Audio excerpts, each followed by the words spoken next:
जय गोगा जी की दोस्तों, आज की हमारी कहानी है लाच। बहुत समय पहले की बात है। एक छोटा सा गांव था, कसेरी। उस गांव में एक गरीब किसान का एक छोटा परिवार रहता था। उस परिवार में एक बूढ़ी माँ के अलावा किसान की पत्नी और 2 बच्चे रहा करते थे। किसान के दोनों बच्चों में लड़का 12 वर्ष का और लड़की 2 वर्ष की थी। बरसों की मन्नतों के बाद घर में एक सुंदर सी प्यारी कन्या का जन्म हुआ था। देवी माँ की कृपा समझकर वह किसान उस लड़की को बहुत प्यार करता था। परिवार अपने गरीबी के दिनों को भी अपने कारण खुशी खुशी व्यतीत कर रहा था। किंतु कहते हैं, समय सदैव एक सा नहीं रहता। एक दिन की बात है, उस किसान के अचानक दिल में दर्द उठा। गरीबी और गांव में चिकित्सकीय सुविधाओं के अभाव में उसकी पत्नी उसको गांव के ही एक वैद्य जी के पास दिखाने ले गई। वैद्य जी ने जब किसान की ऐसी हालत देखी तो उसके हाथ पांव फूल गए। उसने किसान की पत्नी को अकेले में बुलाकर कहा, सुन रामकली, इसकी हालत अच्छी नहीं है। जल्द से जल्द तू इसे शहर ले जा, इसके पास वक्त बहुत कम है। वैद्य जी के मुंह से अपने पति के लिए ऐसे शब्द सुनकर रामकली के पैरों के नीचे की जमीन खिसक गई। उसकी आंखों में आंसू आ गए। घर में भी मदद करने वाला दूसरा कोई नहीं है। फिर भी उसने हिम्मत दिखाते हुए गांव के कुछ लोगों को इकट्ठा किया और किसान को शहर ले जाने के लिए ट्रैक्टर की व्यवस्था की। कुछ ही समय में किसान को ट्रैक्टर की ट्रॉली में रखकर शहर की ओर लेकर रवाना हुए। कुछ दूर चलकर ही रास्ते में किसान ने दम तोड़ दिया। जब सभी लोगों ने किसान प्यारेलाल को मृत अवस्था में पाया तो घूंघट किए रामकली से कहा, रामकली, अपना प्यार तो भगवान को प्यारा हो गया।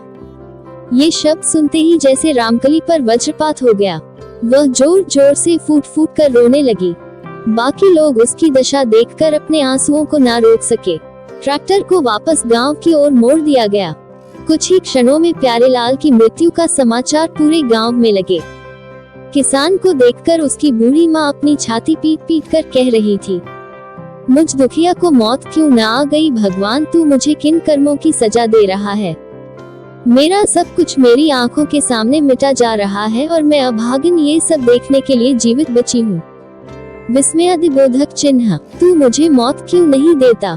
गांव की औरतें आंखों में आंसू लिए एक दूसरे को सांत्वना दिए जा रही थी। ये दृश्य देखकर ऐसा लग रहा था मानो गांव में सब कुछ रुक गया है।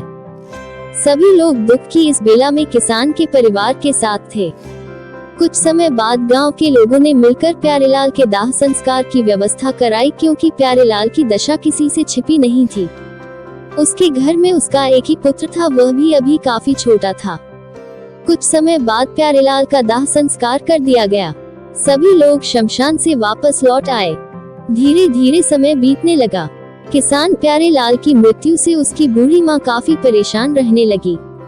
धीरे धीरे उसका स्वास्थ्य गिरने लगा और एक दिन वह भी पुत्र वियोग में अपने परिवार को छोड़कर चल बसी।